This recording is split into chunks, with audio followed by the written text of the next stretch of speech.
अस्सलाम वालेकुम। Welcome to solid state physics course. ये कोर्स सॉलिड स्टेट फ़िज़िक्स 1 होगा और इसमें हम मेनली जो उस बुक को फॉलो कर रहे होंगे वो क्वांटा पब्लिशर्स की solid state physics 1 first edition है। सबसे पहले तो solid state physics directly start करने से पहले हम ये देखते हैं कि मैटर जो है वो कितनी स्टेट में एग्जिस्ट करता है।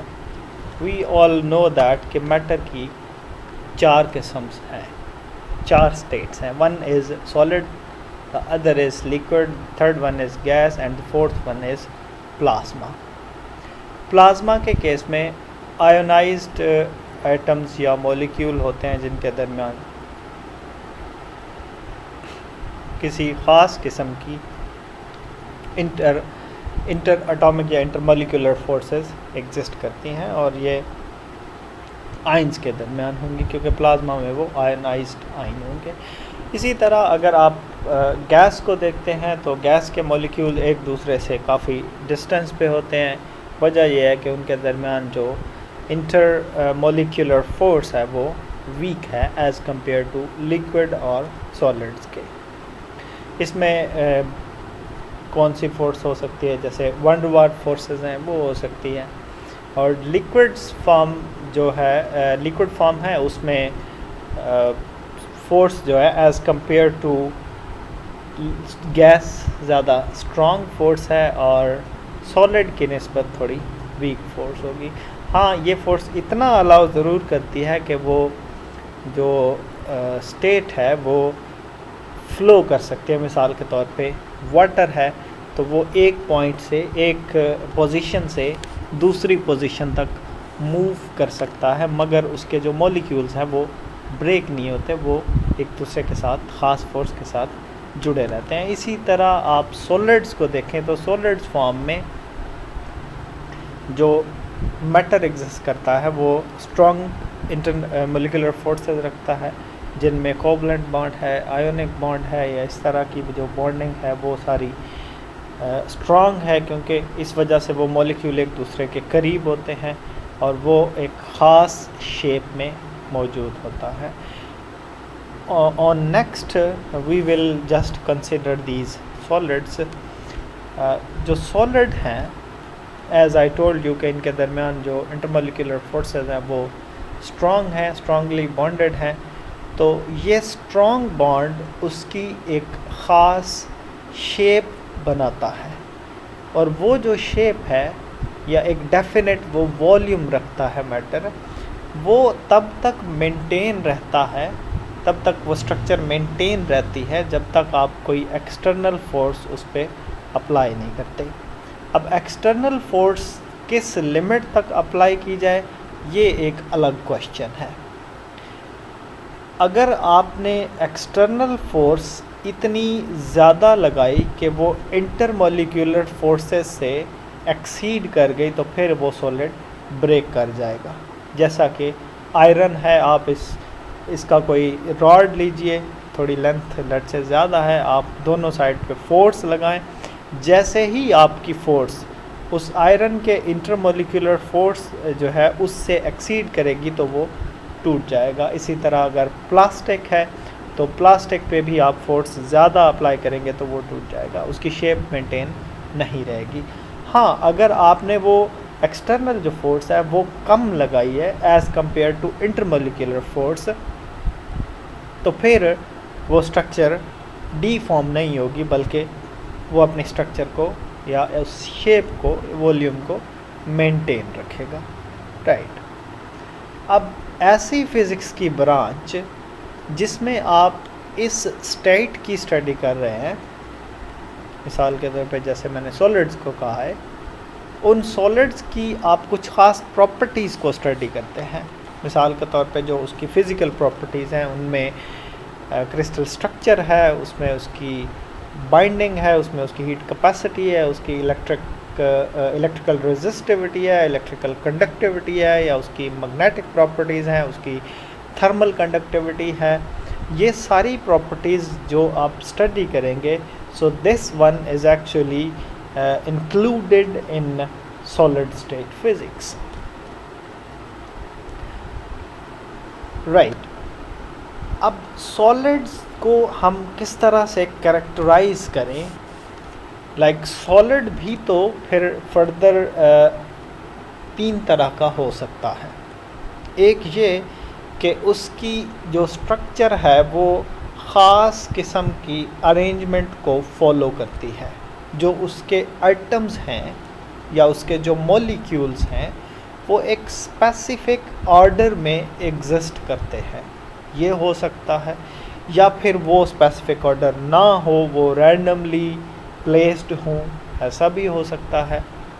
या फिर उसकी जो स्ट्रक्चर है वो सेमी क्रिस्टलाइन हो।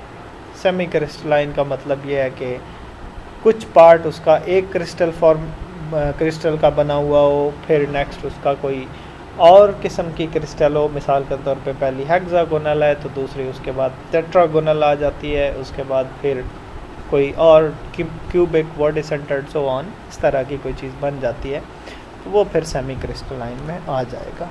ओके, सो सबसे पहले तो ये कि क्रिस्टलाइन जो स्ट्रक्चर है उसको हम देख लेते हैं। इनको इंडिविजुअली देखते हैं कि क्रिस्टलाइन स्ट्रक्चर क्या है, सेमी क्रिस्टलाइन स्ट्रक्चर क्या है, या नॉन क्रिस्टलाइन स्ट्रक्चर क्या होती है। राइट, और इनकी प्रॉपर्टीज़ क्या है, किस चीज़ पर डिपेंड करती है। ओके, सो क्रिस्टलाइन स्ट्रक्चर में जो एटम्स हैं या मॉलिक्यूल्स हैं वो एक पर्टिकुलर अरेंजमेंट के साथ होंगे, एक ख़ास किस्म की उनमें अरेंजमेंट मौजूद होगी। Particular arrangement of atoms exist करती है क्रिस्टलाइन स्ट्रक्चर में।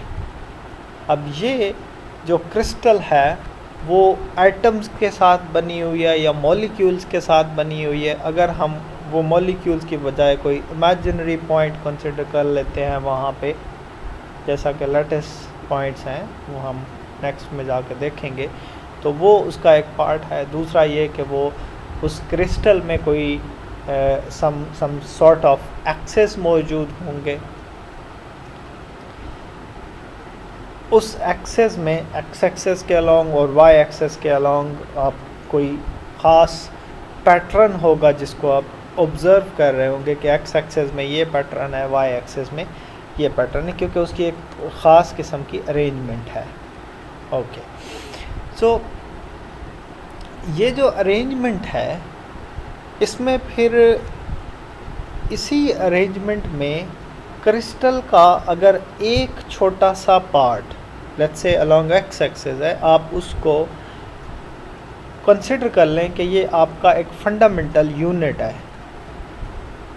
उस फंडामेंटल यूनिट को आप कॉपी करके नेक्स्ट प्लग करते जाएं तो आपकी पूरी क्रिस्टल फॉर्मेशन होती जाएगी। वो जो एक फंडामेंटल यूनिट है वो उसका यूनिट सेल कहलाएगा, जो उसका एक्चुअली में बिल्डिंग ब्लॉक होगा। जब क्रिस्टल बनेगी तो उस क्रिस्टल में उसकी कोई प्रिंसिपल एक्सेस होंगे, उसकी कोई सिमेट्री होगी, उसमें कुछ एंगल्स मौजूद होंगे। ये सारी चीज़ें उसकी फिर लैटिस पैरामीटर्स कहलाएंगी। मिसाल के तौर पे यहाँ हम देखते हैं कि यूनिट सेल क्या होगा। ये जो मैंने ड्रॉ किया हुआ है, ये इस डायग्राम में एक एटम A है और दूसरा एटम B है, दोनों एक दूसरे से मुख्तलिफ हैं। लेट से A एटम का मास कम है और B एटम जो है उसका मास ज़्यादा है।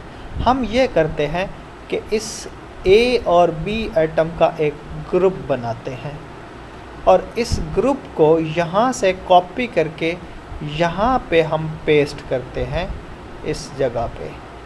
तो इस शेप में और इस यूनिट सेल में ओके, इन दो एटम्स को कॉपी करके यहाँ रखा इसमें और इसमें कोई फ़र्क नहीं है।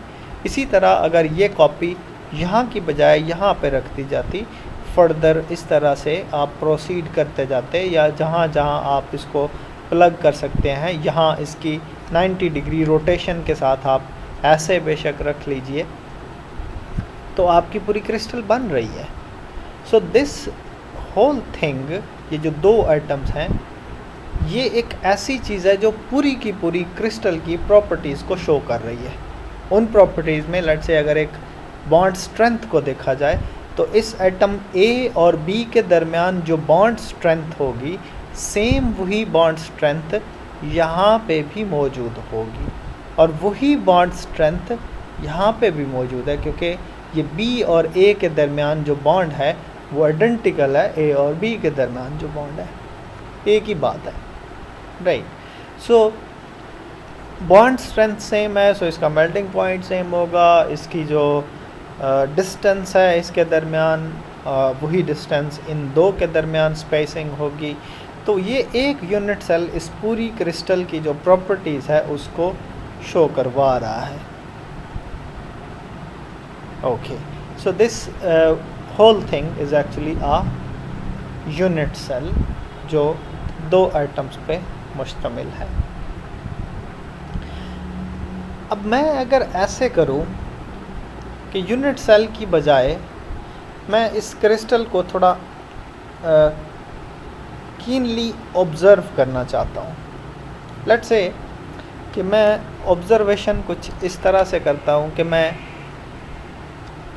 बी एटम जो मौजूद है उसके सराउंडिंग इन्वायरमेंट को ऑब्ज़र्व करता हूँ। इस बी एटम के अपवर्ड अगर मैं देखता हूँ तो ए एटम मौजूद है, और यहाँ से फिर अगर मैं इस एटम जो इसकी लेफ़्ट साइड है इसको ऑब्ज़र्व करता हूँ तो फिर भी ए एटम मौजूद है। इसकी जो राइट साइड है यहाँ भी अप और डाउन दोनों साइड पे, अप डाउन में लेफ़्ट राइट में सेम एटम ए मौजूद है। और इसी तरह अगर आप कॉर्नर्स को ऑब्ज़र्व करते हैं तो यहाँ फिर इसके अपने आइडेंटिकल एनवायरनमेंट है, आइडेंटिकल एटम्स हैं।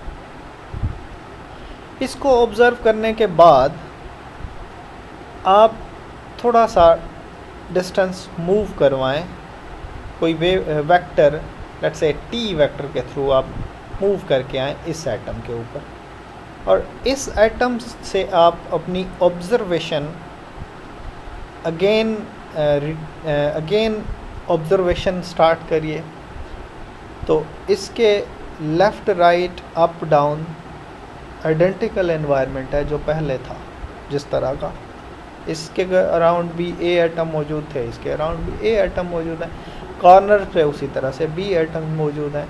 सो हम डिफ्रेंशिएट नहीं कर पाएंगे कि हम इस आइटम से बैठ के इस आइटम से उसकी ऑब्ज़र्वेशन ले रहे हैं या फिर इस आइटम से क्रिस्टल के अंदर जो ऑब्ज़र्वेशन है वो ले रहे हैं, क्योंकि इन दोनों के दरमियान जो सराउंडिंग इन्वायरमेंट है वो सेम है।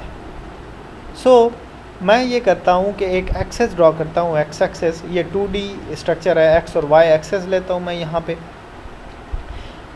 और ये ओरिजिन से जो फर्स्ट एटम जिस पे मैं ऑब्ज़र्व कर रहा था उसका डिस्टेंस, उसका जो वेक्टर है वो लेट्स से आर वेक्टर है, ये इसका वेक्टर आर है। और इसी तरह जो इस एटम से, एटम बी से इस एटम का डिस्टेंस है या डिस्प्लेसमेंट है वो वेक्टर टी है। अब नोट ये करिएगा कि ये जो टी वेक्टर है अगर मैं इधर मूव करवा के आता हूँ या यहाँ से इधर मूव करके जाता हूँ या फिर यहाँ से मैं इस टी वेक्टर को यहाँ पे लेके आता हूँ, तो एनवायरनमेंट में किसी किस्म की कोई चेंज नहीं आती, वो एनवायरनमेंट उसका सेम रहता है। इस एटम के सराउंडिंग का जो एनवायरनमेंट है वो सेम रहता है। ओके, सो ये वेक्टर टी है। अब मैं ये करता हूँ कि ओरिजिन से जो नया हमारा सेलेक्टेड एटम है उसकी पोजीशन को आर प्राइम से डिनोट कर देता हूँ। आर प्राइम वेक्टर ये है। According to head to tail rule आप देखिए आर प्लस इस टी, इन दो को सम करेंगे तो आर प्राइम आएगा। So R prime is equal to R plus T. अगर टी ज़ीरो है तो आप इसी एटम से ऑब्जर्वेशन ले रहे हैं, आप कहीं मूव करके लाइक आगे ट्रांसफॉर्म करके नहीं गए। सो इसी को आप ऑब्ज़र्व कर रहे हैं। अगर आपने एक टी मूव करवाया यहाँ पे, तो किसी एक ट्रांसफॉर्मेशन से आप आए, इस वेक्टर को टी को हम कहते हैं translational vector, sorry, this vector is translational vector. और इस ट्रांसलेशनल वेक्टर में यहाँ का एनवायरनमेंट और यहाँ का एनवायरनमेंट सेम है, कोई फ़र्क नहीं पड़ रहा। आप आर प्राइम से ऑब्जर्व कर लो या आर डिस्टेंस आर वेक्टर से ऑब्जर्व कर लो, तो क्रिस्टल में किसी किस्म की कोई चेंज नहीं आ रही। दिस टी वेक्टर जो ट्रांसलेशनल वेक्टर है, अगर 2D में है तो आपके पास x एक्सिस और y एक्सिस आ जाएंगे, अगर 3D में है तो आपको z एक्सिस भी इंक्लूड करना पड़ेगा।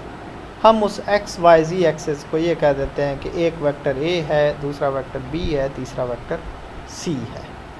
n1 n2 और n3 यहाँ इंटीजर्स हैं। ये इंटीजर आपको ये बताते हैं कि अगर लेट्स से हम 1D की बात कर लेते हैं, 1D में ये b और c दोनों, ओके, अज्यूम इट कि ये b और c जो है ये y एक्सिस और z एक्सिस के अलॉन्ग लाई करते थे, तो ये ज़ीरो हो जाएंगे। हम सिर्फ 1D की अगर बात करें तो ट्रांसलेशनल वेक्टर जो है वो सिर्फ x एक्सिस के अलॉन्ग लाई करता होगा।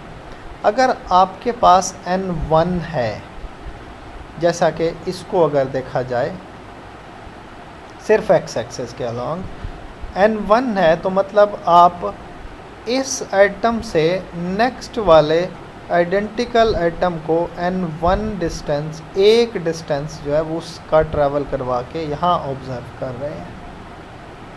और इसी तरह अगर n2 है, यहाँ इस केस में n2 है, तो फिर एक ये और इसी तरह का एक और जंप लेके यहाँ पे जो एटम मौजूद होगा उससे आप उसकी ऑब्जर्वेशन ले रहे हैं। सो ये एक्चुअली आपको बताएगा कि किस ट्रांसलेशनल वेक्टर से आप उसकी ऑब्जर्वेशन ले रहे हैं। इस तरह अगर ये 3D में हो जाता है या 2D में हो जाता है, तो ये n जो है इंटीजर्स डिफ्रेंशिएट करेंगे दो ट्रांसलेशनल वेक्टर्स को। लेट्स से इस ट्रांसलेशनल वेक्टर और इस ट्रांसलेशनल वेक्टर को यहाँ से जो यहाँ का एग्जिस्ट करता होगा, कोई चीज़ तो डिफ्रेंशिएट करनी चाहिए कि आप किस ट्रांसलेशनल वेक्टर की बात कर रहे हैं, किधर मूव करके जा रहे हैं, राइट। सो यहाँ का जो ट्रांसलेशनल वेक्टर है उसके लिए इंटीजर्स मुख्तलिफ होंगे और यहाँ का जो ट्रांसलेशनल वेक्टर है उसके लिए इंटीजर्स डिफरेंट तरह के होंगे। वो डिफरेंट जो है वो डिफ्रेंशिएट करेंगे कि आप किस ट्रांसलेशनल वेक्टर की बात कर रहे हैं। All right, so next thing is कि अगर मैं सिंगल आइटम की बजाय, जैसे यहाँ मैं एक आइटम को ऑब्ज़र्व कर रहा था, इस आइटम को ऑब्ज़र्व किया, फिर इस आइटम को ऑब्ज़र्व किया, अब मैं इस बजाय इन आइटम्स के मैं यूनिट सेल को लेता हूँ और यूनिट सेल की ऑब्ज़र्वेशन स्टार्ट करता हूँ। ये एक यूनिट सेल है और दूसरा यूनिट सेल इसी तरह का यहाँ कोई एग्जिस्ट करता है। पहले मैं इस यूनिट सेल का एनवायरनमेंट देख रहा था, फिर मैं इस सेल का एनवायरनमेंट देखना चाह रहा हूँ। सो इसका जो एनवायरनमेंट है वो और इस यूनिट सेल दोनों का एनवायरनमेंट आइडेंटिकल होगा, सेम होगा। सो आप ओरिजिन से इस यूनिट सेल को ऑब्ज़र्व कर लीजिए या फिर इस यूनिट सेल को ऑब्ज़र्व कर लीजिए, दोनों में से किसी भी यूनिट सेल पे आप अपनी ऑब्जर्वेशन प्लेस करें, उसका सराउंडिंग जो है वो आइडेंटिकल रहेगा। ऑल राइट, सो अब पहले तो मैं 3D में अभी या 2D की बात कर रहा था। 2D में अगर सिर्फ ये 2D में है, जैसा कि ये आइडेंटिकल आइटम्स हैं, यहाँ आइडेंटिकल आइटम्स नहीं थे। इस आइटम और इस आइटम में फ़र्क है, एक A है एक B है, एक का मास दूसरे के मास से कम है। सो इन दोनों में जो है वो फ़र्क था। अब हम ये कहते हैं कि हमारे पास जो है वो आइडेंटिकल आइटम्स हैं, सारे के सारे आइडेंटिकल आइटम्स हैं। उन आइडेंटिकल आइटम्स का ट्रांसलेशनल वेक्टर आप सिर्फ 2D में लिखना चाह रहे हैं। 2D में आप इस एक आइटम से ऑब्ज़र्व करें तो इसका हर तरफ, चारों तरफ जो है लेफ़्ट राइट अपवर्ड और डाउनवर्ड जो एनवायरनमेंट है, सराउंडिंग इन्वायरमेंट है वो सेम है। आप इसको ऑब्ज़र्व करें या इसको ऑब्ज़र्व करें तो बिल्कुल सेम रहेगा। हम ये कहते हैं कि एक्स एक्सेस के अलॉन्ग जो वेक्टर है वो b है और जो वाई एक्सेस के अलॉन्ग है वो वेक्टर a है। अब इस ट्रांसलेशनल वेक्टर को अगर देखें आप तो इस ट्रांसलेशनल वेक्टर के दो कंपोनेंट्स हैं। उन दो कंपोनेंट्स किस तरह से हैं, ये एक कंपोनेंट इसका इधर है वाई एक्सेस का, और ये एक कंपोनेंट इसका ये एक्स एक्सेस का कंपोनेंट है। सो एक कंपोनेंट ए एक्सेस के ए वेक्टर के अलॉन्ग है और दूसरा इसका कंपोनेंट बी वेक्टर के अलॉन्ग है। अब यहाँ से लेके यहाँ तक का जो डिस्टेंस है वो लेट्स से वो d डिस्टेंस है, स्पेसिंग जो है d प्लस d 2d। सो आप यहाँ जो a वेक्टर के अलॉन्ग मूव करवा रहे हैं वो 2d डिस्टेंस है, या अगर ये कह लिया जाए कि n इटसेल्फ यहाँ से लेके यहाँ तक 1 था और फिर नेक्स्ट अगर मूव करते हो तो n एक और n उसमें ऐड हो जाता है, 1 + 1 2 है। सो y एक्सेस के अलॉन्ग जो n है वो 2 है। जो x एक्सेस है उसके अलॉन्ग अगर आप देखिए 1 फिर 2 और फिर ये 3। सो आपके पास यहाँ जो x एक्सेस के अलॉन्ग n है वो 3 है। इसी तरह अगर आप इस t को बजाय इस एटम के लेके आने के आप यहाँ पे लेके आइए, यहाँ लेके आएंगे तो फिर उस हिसाब से आपका y एक्सेस के अलॉन्ग n 1 होगा और इस तरफ आपके पास n 2 होगा। अब ये चीज़ तो बड़ी सिंपल सी है कि आपके पास x एक्सेस और y एक्सेस में सिर्फ 2 डायमेंशन जिसमें आपने n1 और n2 को बता दिया। लेकिन अगर आपके पास कोई स्फेरिकल कोऑर्डिनेट्स हैं, अब स्फेरिकल कोऑर्डिनेट्स भी तो हो सकते हैं, क्रिस्टल को आप ऑब्ज़र्व कर रहे हैं जैसे क्यूबिक फॉर्म है उसमें आप उसको स्फेरिकल कोऑर्डिनेट्स में लेके जाएं। स्फेरिकल कोऑर्डिनेट्स में जब आप जाएंगे तो n1 के साथ यहाँ a की बजाय r आ जाएगा और n2 के साथ यहाँ थीटा और फाई इस तरह से फिर और जो है उस तरह की डायमेंशन आती जाएंगी। सो वहाँ पे r जो है वो सिंगल x एक्सेस नहीं होगा, उसमें तीनों एक्सेस मौजूद होंगे x, y और z जो स्फेरिकल कोऑर्डिनेट्स में होते हैं। इसी तरह जो आपके पास ये b होगा, इस b में भी सिर्फ एक डायमेंशन नहीं होगी, उसमें थीटा r कोई दोनों डायमेंशन हो सकती हैं, x, y, z, उसमें सब डायमेंशंस को इंक्लूड किया जा सकता है। सो ये ज़रूरी नहीं है यहाँ पे कि अगर आप स्फेरिकल में जाएंगे तो फिर वो उसमें उसके हिसाब से डायमेंशन ज़्यादा होती जाएंगी। मतलब ज़रूरी नहीं है कि ये सिर्फ a जो है वो x एक्सेस के अलॉन्ग हो और b आप y एक्सेस के अलॉन्ग एक डायमेंशन को चूज़ कर रहे हो। डिपेंड ये करता है कि आप किस क्रिस्टल को ऑब्ज़र्व कर रहे हैं। 3D में आप इन एक्सेस को अलग अलग नाम दे के वन डायमेंशन के करस्पॉन्डिंगली एक वेक्टर लिख सकते हैं। सो ट्रांसलेशनल वेक्टर आप पोलर कोऑर्डिनेट्स में लिखें, लीनियर कोऑर्डिनेट्स में लिखें, सिलेंड्रिकल कोऑर्डिनेट्स में लिखें, वो आप सिचुएशन के हिसाब से उसको मॉडिफाई कर सकते हैं। नेक्स्ट है G the properties of crystalline solids. अब क्रिस्टलाइन सॉलिड सबसे पहली चीज़ तो ये है कि वो एक ख़ास किस्म का ज्योमेट्रिकल स्ट्रक्चर रखता है अपना, उसका 3 डायमेंशनल ज्योमेट्रिकल स्ट्रक्चर है अपना, और उसके दरमियान जो अरेंजमेंट है वो लॉन्ग ऑर्डर है। क्रिस्टलाइन सॉलिड जो है उसमें आइंस के अब यूँ समझ लें कि उसकी जो बॉन्ड स्ट्रेंथ है वो स्ट्रॉन्ग है, they are strongly actually bonded. अब अगर तो वो आइडेंटिकल एटम्स हैं क्रिस्टल में जैसे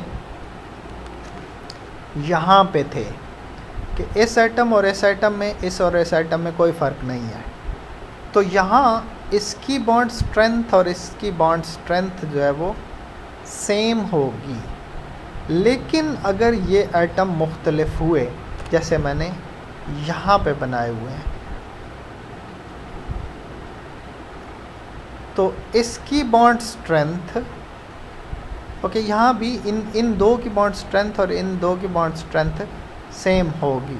लेकिन अगर इधर कोई तीसरी किस्म का एक और एटम आ जाता है तो फिर उसकी बॉन्ड स्ट्रेंथ जो है वो मुख्तलिफ हो जाएगी। सो बॉन्ड स्ट्रेंथ डिपेंड करती है कि सराउंडिंग जो इन्वायरमेंट है वो इसका मतलब जैसे ये है, इसकी बॉन्ड स्ट्रेंथ हर तरफ सेम है, इधर भी वही बॉन्ड स्ट्रेंथ है, इधर भी वही है, इस तरफ भी वही बॉन्ड स्ट्रेंथ है। मगर अगर यहाँ कोई डिफरेंट तरह का मॉलिक्यूल अगर होता, तीन तरह के जैसे हो सकते थे, ए और बी है, उसके बाद कोई सी एटम यहाँ पे मौजूद होता, तो इसकी बॉन्ड स्ट्रेंथ और इसकी बॉन्ड स्ट्रेंथ में फ़र्क होता, क्योंकि ये तीनों एटम मुख्तलिफ हैं। हम फिर उसको क्रिस्टलाइन कैसे बनाते, वो एक पूरे का पूरा एक आपका यूनिट सेल बन जाता, तीनों एटम को मिला के एक आपका यूनिट सेल बन जाता। सो आइडेंटिकल एटम्स के केस में उसकी जो बॉन्ड स्ट्रेंथ है वो सेम होगी, लेकिन अगर एटम्स उसके डिफरेंट हैं तो फिर उस हिसाब से आप उसकी बॉन्डिंग को देख सकते हैं। अब मेल्टिंग पॉइंट जो है वो इसका बहुत ही शार्प होता है, इसका मेल्टिंग पॉइंट इंतहाई ज़्यादा शार्प है। मतलब ये है कि आप जब हीट प्रोवाइड करेंगे तो एक ऐसी लिमिट आएगी जहाँ पे वो उसके जो बॉन्ड हैं वो सडनली ब्रेक कर जाएंगे। पहले हीट एब्जॉर्ब करते जाएंगे, जब भी उसका एक ख़ास पॉइंट मेल्टिंग पॉइंट आएगा सारे के सारे बॉन्ड टूट जाएंगे। लेकिन ऐसा नॉन क्रिस्टलाइन सॉलिड्स में नहीं होता, क्योंकि उसकी बॉन्ड स्ट्रेंथ हर तरफ मुख्तलिफ होती है। अब इसमें एक और प्रॉपर्टी है एनिसोट्रोपिक प्रॉपर्टी। एनिसोट्रोपिक और आइसोट्रोपिक दो प्रॉपर्टीज़ अलग अलग हैं।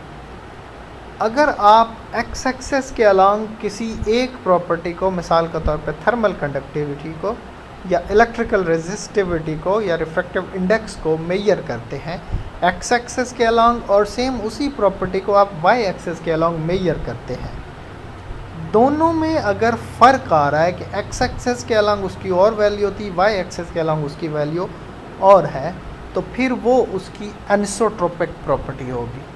और ये जो क्रिस्टलाइन सॉलिड्स हैं ये एनिसोट्रोपिक होते हैं। जबकि अगर वो प्रॉपर्टी सेम है, एक्स एक्सेस के अलॉन्ग भी वही वैल्यू आ रही है, वाई एक्सेस के अलॉन्ग भी वही वैल्यू आ रही है, तो फिर वो उसकी आइसोट्रोपिक प्रॉपर्टी होगी। और आइसोट्रोपिक प्रॉपर्टी जो है वो नॉन क्रिस्टलाइन सॉलिड में या अमॉर्फस सॉलिड्स में एग्जिस्ट करती है। फिर लास्ट ये कि जो क्रिस्टलाइन सॉलिड्स हैं ये सबसे ज़्यादा स्ट्रॉन्ग सॉलिड्स होते हैं। इससे नेक्स्ट हम जो दूसरी है अमॉर्फस सॉलिड्स हैं ये हम इंशाअल्लाह फिर नेक्स्ट लेक्चर में डिस्कस करेंगे। Thank you very much, thank you for the attention.